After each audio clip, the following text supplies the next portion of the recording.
আজকের আলোচ্য বিষয় হচ্ছে জিক্রুল্লাহর মর্যাদা এবং গুরুত্ব। মর্যাদা এবং গুরুত্ব পরে শুনি, আগে বুঝি জিক্রুল্লাহ কি। জিক্রুল্লাহ মানে হচ্ছে আল্লাহর স্মরণ। বলেন, জিক্রুল্লাহ মানে আল্লাহর স্মরণ।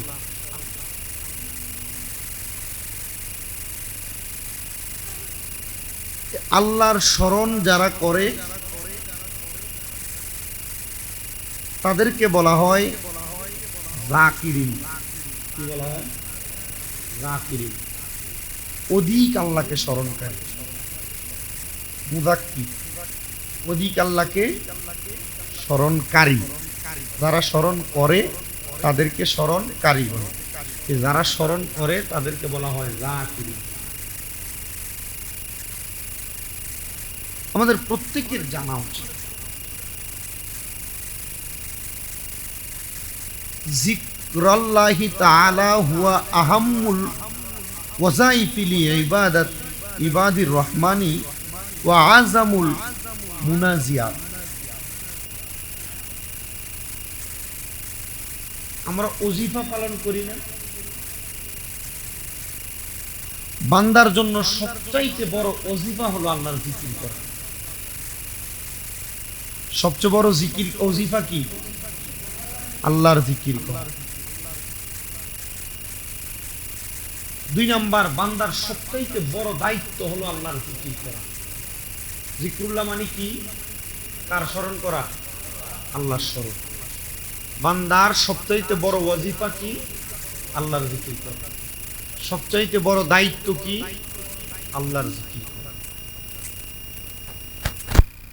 3 নাম্বার, মিন আযাবিন নিরানি ওয়া সাবাবুল ওয়াহিদুল লিসিফাই আল কুলুব রাযাইলি ওয়া আনওয়াইল ইসয়ান ওয়া আকরাবুল ওয়াসাইল ইলা রাফঈ দারাজাত মুমিনিনা ওয়া লিকাই রহমান।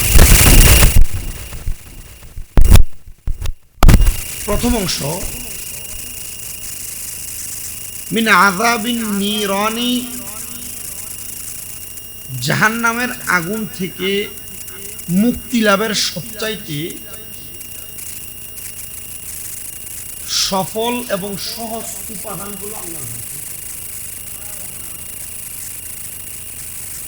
জাহান্নামের আগুন থেকে বাঁচার সবচাইতে সহজ এবং সরল উপাদানের নাম আল্লাহর কাছে। কেন বলছি? আজকের আলোচনাটা প্রত্যেকের শোনা উচিত এবং তার উপর ঘুম থেকে জাগ্রত হওয়ার পর থেকে ঘুমানোর 1 সেকেন্ড আগে প্রতিটা নিঃশ্বাসে এ আমল করার প্রয়োজন।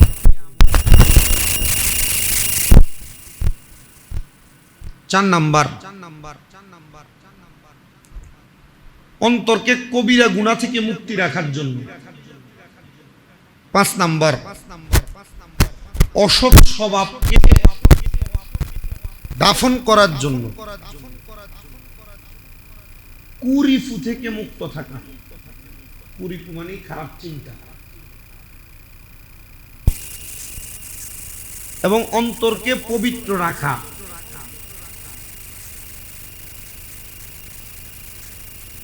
সর্বশেষ কথা, দিদারে এলাহি। দিদারে এলাহি মানে হলো আল্লাহর দিদার। দিদারে এলাহি মানে কি? আল্লাহর কেউ দেখছে? আমার নবী দেখছে। আমার নবী কিভাবে দেখছেন? নবী ভালো জানেন। নবী বলছে ওয়ান আহসানুস সূরাত, আল্লাহকে আমি উত্তম সূরতে দেখছি। এই সূরতের কোনো বর্ণনা নেই। আহসানুস সূরাত যেটা উত্তম সূরত, এটার বর্ণনা আমরা দিতে পারবো? তো এখানে বলছে যে আল্লাহকে দেখার মানে দিদারে এলাহি, প্রভুকে দেখার উত্তম মাধ্যম হলো জিক্রুল্লাহ। জিক্রুল্লাহ মানে কি? আল্লাহর স্মরণ। প্রভুকে দেখার উত্তম মাধ্যম তাহলে কি? জিক্রুল্লাহ। তাহলে আল্লাহর জিকির আমাদের সবচেয়ে বড় ওজিফা। আল্লাহর জিকির আমাদের সবচেয়ে বড় দায়িত্ব। জাহান্নাম থেকে মুক্তি লাভের মাধ্যম আল্লাহর জিকির। অন্তরকে গুনাহ থেকে বাঁচায় রাখার মাধ্যম আল্লাহর জিকির। অসৎ স্বভাবকে দূর করার মাধ্যম আল্লাহর জিকির। কুচিন্তা থেকে অন্তরকে বাঁচায় রাখার মাধ্যম আল্লাহর জিকির। অন্তরকে পবিত্র রাখার মাধ্যম আল্লাহর জিকির। 8 নাম্বার কথা হলো আল্লাহকে দেখার মূল মাধ্যম আল্লাহর জিকির। আপনি যত বেশি আল্লাহর জিকির করবেন তত আপনি আল্লাহর দেওয়া দায়িত্ব বেশি পালন করবেন। যত বেশি আল্লাহর জিকির করবেন তত বেশি জাহান্নামের আগুন থেকে দূরে যাবেন। আমার সামনে আগুন, আমি যত পিছনের দিকে হাঁটবো আগুন থেকে দূরে যাব, আগুনের তাপ কম লাগবে। এই জাহান্নামের আগুন থেকে যত বেশি বাঁচতে চান জিকুল্লাহ বেশি বেশি করে যান। অসৎ স্বভাব যত বাদ দিতে চান বেশি বেশি আল্লাহকে স্মরণ করেন। কুরিপু থেকে মুক্ত থাকতে চান, কুচিন্তা, আল্লাহর জিকির করেন। অন্তরকে পবিত্র রাখতে চান, আল্লাহর জিকির করেন। সর্বশেষ কথা, আল্লাহকে দেখতে চান, আল্লাহর জিকির করেন। মানে আল্লাহকে তো দেখাও যায় না, ধরাও যায় না, ছোঁয়াও যায় না, তো দেখবো কেমনে? ওই যে আহসানি সূরাত, নবীজি যে সূরাতে দেখছেন ময়দানে মাশরে আল্লাহ তাআলা বান্দাদেরকে দেখা দিবেন।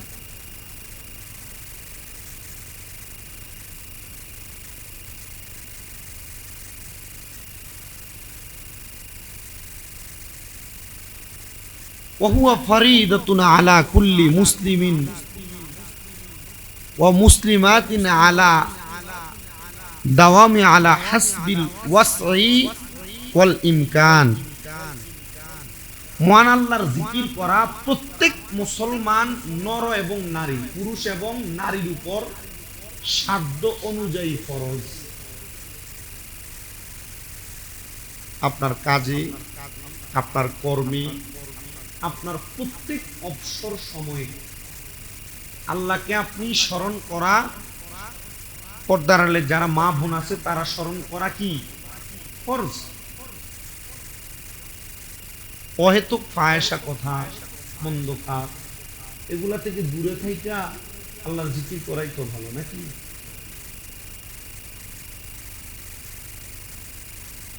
নবীজি একদিন খুতবা প্রদান করছিলেন।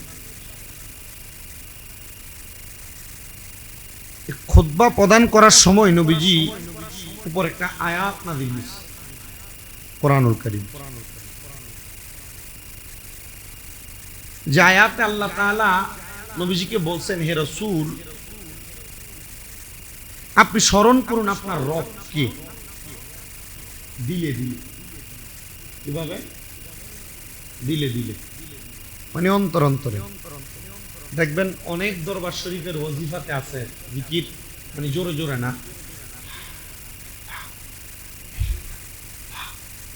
করে না, জিক্রে খফি। এখন তরিকত যদি না বুঝে বাহির থেকে এরা না জিকির করতে আসছে, এরা কি করে, এত তরিকত বুঝে না। এই জন্য তরিকত যে বোঝে না জিক্রে খফিও বোঝে না। এই জন্য এদেরকে আল্লাহ নবীর হাদিস দিয়ে বোঝাইবেন, আল্লাহর কোরআনের আয়াত দিয়ে বোঝাইবেন যে আল্লাহ নবীজি কি বলছেন, আপনি দিলে দিলে বিনীতভাবে আল্লাহকে স্মরণ করেন। ওই যে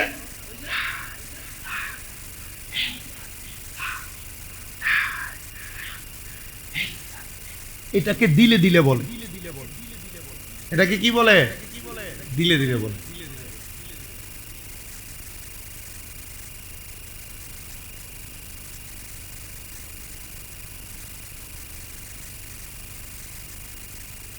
বলছেন যে শুধু তাই নয়, এমন ভাবে স্মরণ করেন ওয়াখিফাতা ওয়া দুনা যাহরি মিনাল কওলি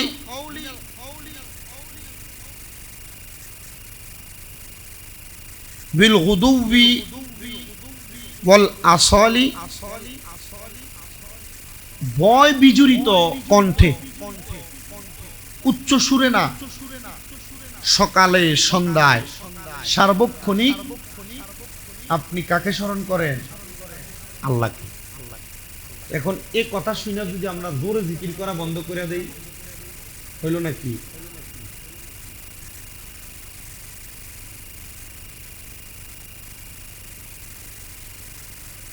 আবার বলছেন ওয়ালা তাকুম মিনাল গাফিলিন, সাবধান, আপনি কখনো বিস্মিত গাফেল লোকদের অন্তর্ভুক্ত হবেন না। গাফেল লোক কারা? যারা আল্লাহকে স্মরণ করেন, যারা দুনিয়া নিয়ে ব্যস্ত থাকে। আল্লাহকে যারা স্মরণ করে তারা গাফেল না। আমরা যখনই আল্লাহর জিকির থেকে দূরে থাকবো মনে করতে হবে আমি গাফেল, আমার একটা ত্রুটি তৈরি হয়েছে। তার মানে এখানে আমরা যারা মুসল্লি আছি আমরা সবাই মোটামুটি গাফেল, ঠিক না? কারণ আমাদের তো কাজে কর্মের সময় জিকির আসেন, আল্লাহর স্মরণ আসেন, ঠিক না?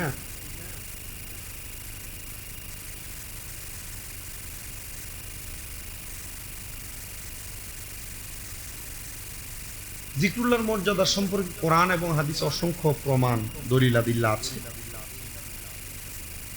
এর মধ্যে একটা হাদিস হযরত আবি মুসা আশআরী রাদিয়াল্লাহু তাআলা আনহু থেকে বর্ণিত, তিনি নবীজি সাল্লাল্লাহু আলাইহি সাল্লামের কাছ জবান মোবারক থেকে শুনেছেন।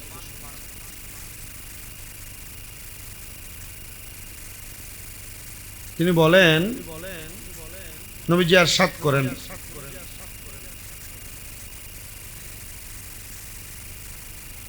আল্লাহর জিকিরকারী জীবিত লোকের মতো,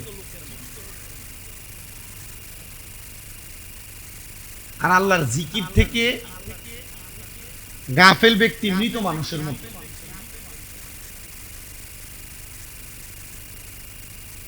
আমরা একটা বাক্য পড়ি সবসময়, তামুতু কাবলাল মাউত, মরার আগে একবার মরে যাও। বছর ১.৫ বছর আগে মনে হয় আলোচনা করছিলাম।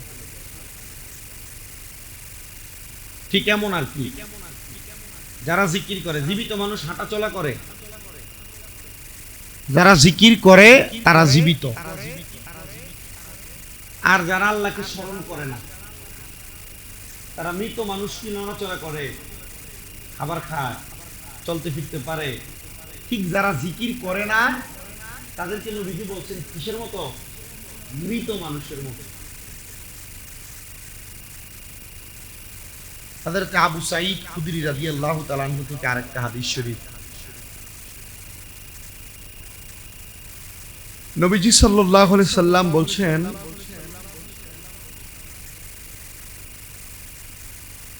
ইমানদার পুরুষগণের যে দল আল্লাহকে স্মরণ করার উদ্দেশ্যে জিকিরের মজলিস তৈরি করে, জিকিরের মাহফিল হয় না এলাকায়, পানোয়ার জিকির হয় না, আলিয়াপুরি দরবার জিকির হয়, মাঝভান্ডারীরা জিকির করে, শাহপুরে তারা আল্লাহ আল্লাহ জিকির করে, আপনারাও তো করেন না? বকশিয়া দরবার, সব দরবারের মানুষই আল্লাহর জিকিরের মজলিস করে। হাদিস শরীফ বলছেন, ইমানদার পুরুষগণের যে দলই মহান আল্লাহর জিকিরের উদ্দেশ্যে জিকিরের মজলিস তৈরি করেন, এ তৈরি করার সাথে সাথে আল্লাহর অসংখ্য ফেরেশতারা তাদেরকে বেষ্টন করে ফেলে। তার মানে যে জায়গায় জিকির করা হয় এই জায়গায় ফেরেশতা আসে। তাহলে কোন জায়গায় জিকিরের মাহফিল হওয়াটা দোষের না, লাভের। ফেরেশতা আগমন করে।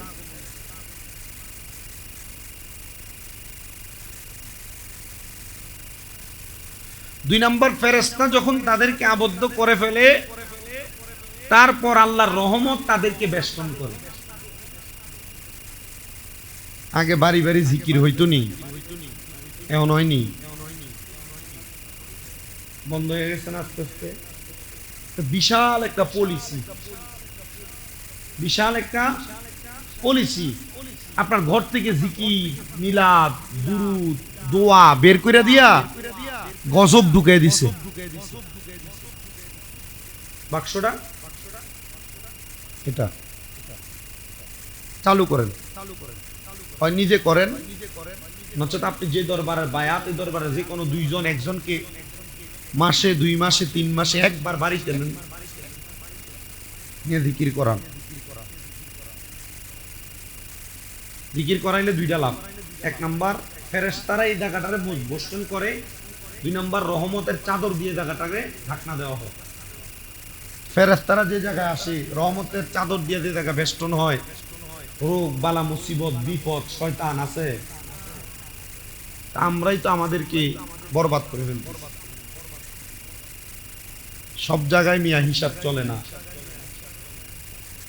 এই জায়গায়ও হিসাব করিয়েন না। পানুয়ার তারা যেভাবে জিকির করে আল্লাহ বইলা ধাক্কা দিয়া লইয়া পড়ে, আমার মনে হয় না যে এই জিকিরের সাথে শয়তান এই অত্র অঞ্চলের আশেপাশে থাকবে।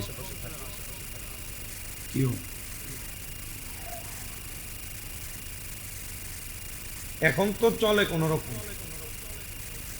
আগে যে পাথুরিয়া পাড়া মকবুল খলিফা সাহেব ছিল না,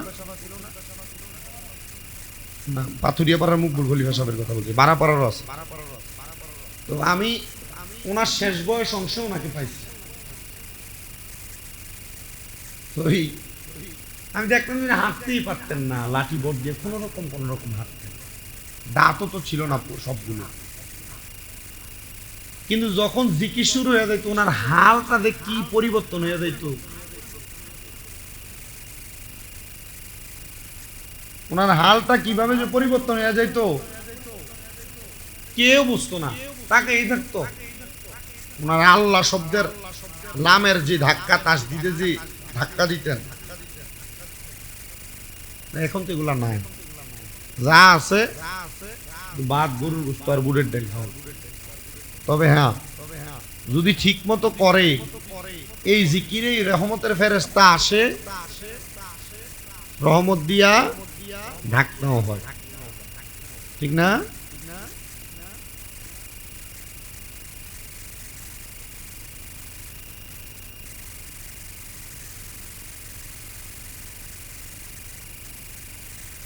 শুধু এই জিকিরের মজলিস যারা করে তাদের ব্যাপারে আল্লাহ তাআলা যেই ব্যক্তির ঘরে জিকিরের মজলিস করা হয় তার ব্যাপারে আল্লাহ ফেরেশতার সাথে ওই বান্দার সুখ্যাতির আলোচনা করে। সুবহানাল্লাহ পড়ে। সুখ্যাতি মানে আপনার এত সম্মান, মানুষ রাস্তায় বের হলে সম্মান করে, ইজ্জত করে। আর বহু মানুষ দেখবেন টুপি দাড়ি পাঞ্জাবিও আছেন, হাইটা গেলে পিছন দিয়ে গালি দেয়, আছে না? বহু মানুষ। আপনি যখন আপনার ঘরে আপনার কোন মুসলমান ভাইদেরকে নিয়ে আপনার এলাকায় আপনার বাড়ির উঠানে জিকিরের মজলিস তৈরি করেন, ফেরেশতারা বেষ্টন করে, রহমত দিয়ে বেষ্টন করে, আল্লাহ তাআলা তার নিকটস্থ ফেরেশতাদের সাথে যে বান্দারাই জিকিরের মজলিস তৈরি করে তাদের সুখ্যাতির আলোচনা করে। শুধু কি সুখ্যাতির আলোচনা বলেন না,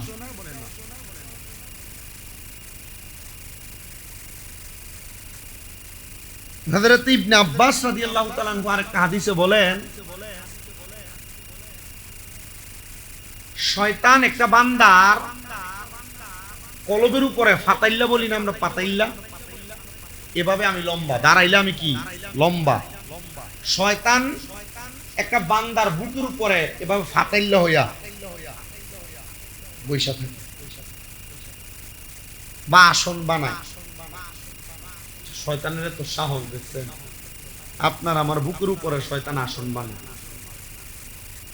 নবীজি বলছেন, যখন কোন আল্লাহর বান্দা আল্লাহকে আল্লাহ বলে স্মরণ করে, শয়তান সইরা যায়।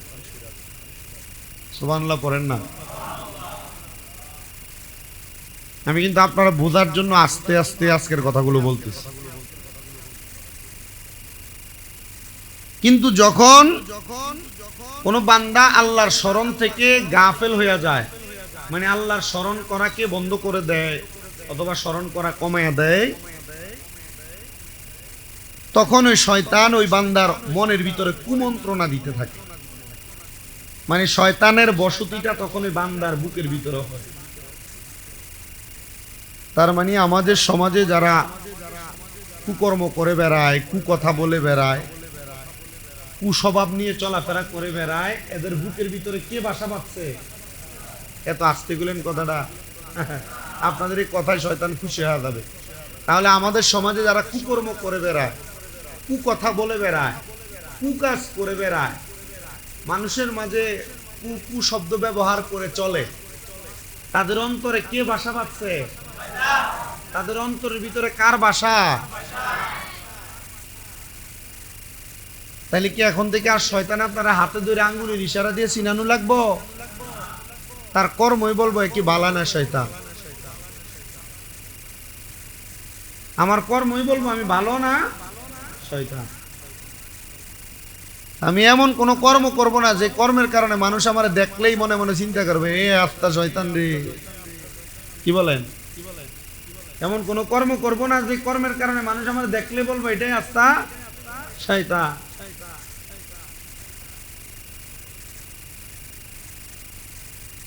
ওয়াজ বড় মারাত্মক বিষয়। কোন দিক দিয়ে কার উপরে ফেরা জায়গা নিজেই বুঝি না।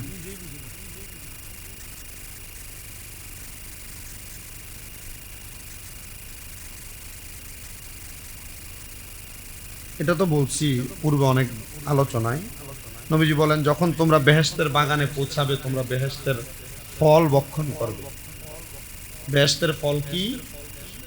জিক্রুল্লাহ, সুবহানাল্লাহ, আলহামদুলিল্লাহ, লা ইলাহা ইল্লাল্লাহ, আল্লাহু আকবার, এগুলা বেহেশতের ফল। হযরত আব্দুল ইবনে ওমর রাদিয়াল্লাহু তাআলা আনহু নবীজি সাল্লাল্লাহু আলাইহি ওয়াসাল্লামের কাছ থেকে হাদিস বর্ণনা করছেন। প্রত্যেক বস্তু পরিষ্কার করার যন্ত্র আছে, আছে না? মাধ্যম আছে। তো বান্দার কলব পরিষ্কার করার যন্ত্র মাধ্যম হচ্ছে আল্লাহর জিকির।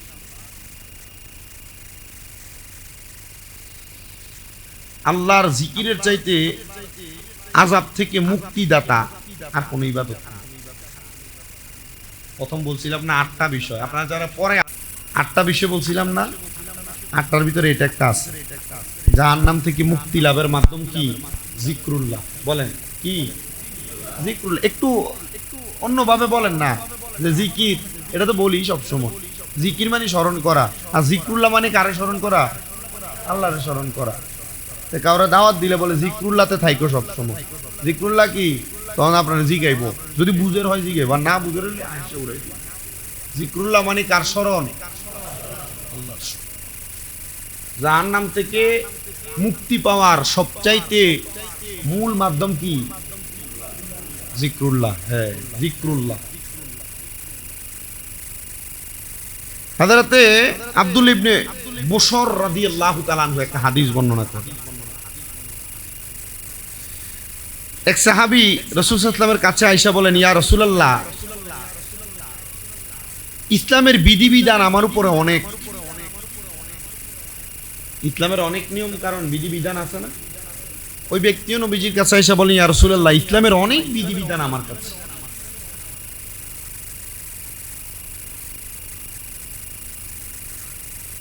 তাহলে নবীজি আপনি আমার এমন একটা আমল বইলা দেন যে আমলটা আমি সার্বক্ষণিক সম্পৃক্ত থাকতে পারি।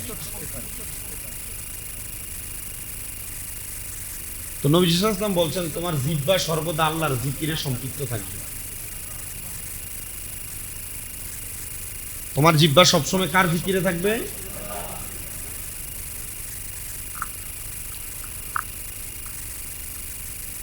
তাহলে আমাদের উচিত সর্বাবস্থায় বেশি বেশি কাকে স্মরণ করা?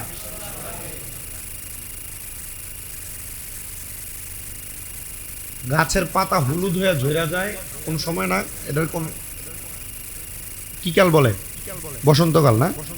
গাছের পাতা ঝরে পড়ে যায় ওই কালটারে বসন্তকাল বলে। এই বসন্তকালে যে গাছের পাতা ঝরে ঝরে পড়ে যায়,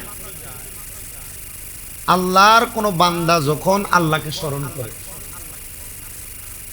জিকির করে, দেখবেন এই বসন্তকাল আসলে পাতা হলুদ হইলে গাছে একটু ধাক্কা লাগলেই পাতা ঝরঝরে যা পড়ে, বিশেষ করে মেহগনি গাছ। হ্যাঁ, অনেক পাতা পড়ে না?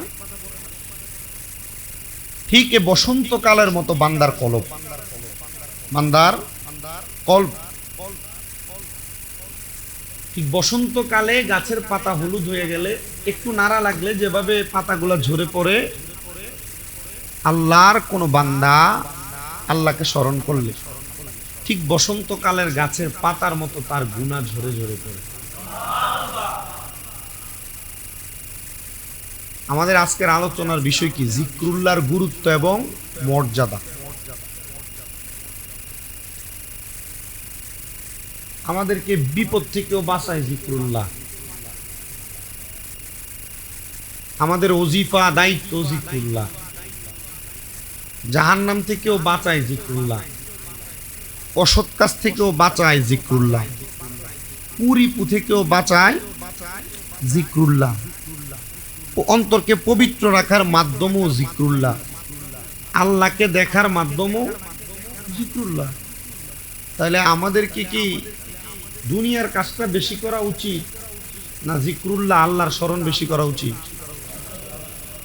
আমরা কি আল্লাহর স্মরণ বেশি করি না দুনিয়ার কাজ বেশি করি? তাহলে বোঝা গেল যে আমরা এখন উপযুক্ত না। আপনিও না, আমিও না। আপনি মুসল্লি হিসেবে না, আমি ইমাম হিসেবে।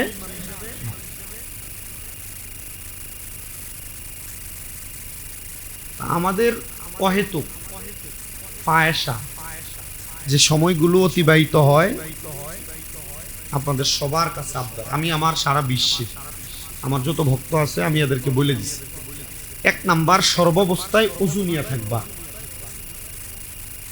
2 নাম্বার 5 ওয়াক্ত নামাজ পড়বা। সম্ভব হলে 5 ওয়াক্ত নামাজের পরে সুবহানাল্লাহ, আলহামদুলিল্লাহ, লা ইলাহা ইল্লাল্লাহ, আল্লাহু আকবার এ জিকির করবা। অধিক সময় পাইলে ইস্তিগফার আদায় করবা। আরো সময় পাইছো বেশি বেশি করে দুরূদ শরীফ পড়বা। এগুলা স্বাভাবিকভাবে বলছি। আর বলছি যদি মনে হয় যে হ্যাঁ এই ইবাদতে তুমি যথেষ্ট না, আরো কিছু করতে মন চায়, ফজরের পূর্বে তাহাজ্জুদ পড়বা, মাগরিবের পরে আওয়াবিন পড়বা, ফজরের পরে চাষ্ট দোহার নামাজ পড়বা। বলেন না হুজুর এগুলো পড়ি, আরো পড়তে মন চায়, সলাতুল ইস্তিসকার নামাজ পড়বা, সলাতুল হাজতের নামাজ পড়বা, 100 রাকাত সলাতুল খায়রের নামাজ পড়বা, সালাতুত তাসবিহ নামাজ বছরে জীবনে একবার, না পারলে বছরে একবার, না পারলে মাসে একবার, না পারলে সপ্তাহে একবার, আবার যদি পারে দিনে একবার পড়বা। সব জায়গায় বলে আপনাদের কাছেও নসিহত হিসেবে, আপনারা আমার মুসল্লি হিসেবে, এই জিক্রুল্লাহর গুরুত্ব আমাদের জীবনে কম না বেশি? আজকের আলোচনাতে কি বুঝলেন? জিক্রুল্লাহ মানে আল্লাহকে স্মরণ করার গুরুত্ব কম না বেশি? আপনারও সব সময় অজু অবস্থায় থাকেন,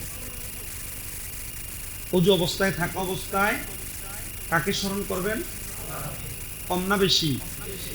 অবসর থাকলেই আল্লাহ আল্লাহ। আমার দেখা স্বাভাবিক হালতে কয়েকজন পিসায়, তার মধ্যে আমি মনে আছে 2020 সালে চট্টগ্রাম একটা মাহফিল থেকে শাহপুরে পিসা হুজুরের গাড়ি দিয়ে আসতে, বর্তমান যে হুজুর কাউকা হুজুর কাবলার গাড়ি দিয়ে আসতে, হুজুর যতক্ষণে গাড়িতে ছিলেন এমনি তো আল্লাহ আল্লাহ জিকির করেনি, কিছুক্ষণ পর পর আল্লাহ এবার বলে ডাক দিয়ে দিও।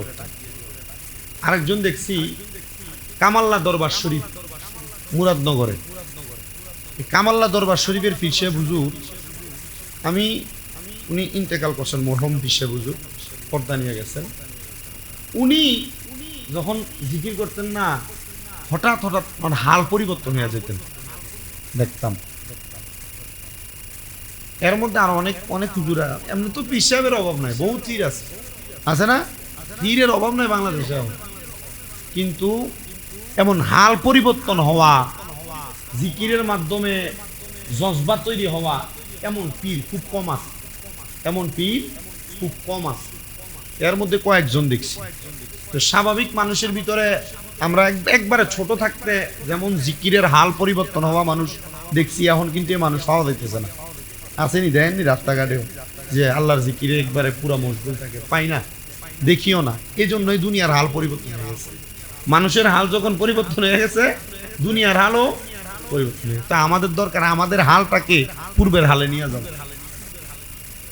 সর্বাবস্থায় জিকিরের অভ্যাস গড়ে তোলা। আল্লাহ আমাদেরকে সে তৌফিক দান করে। আসতে বলছেন, আরো জোরে পড়ে না। সর্বাবস্থায় জিকির করবেন কার?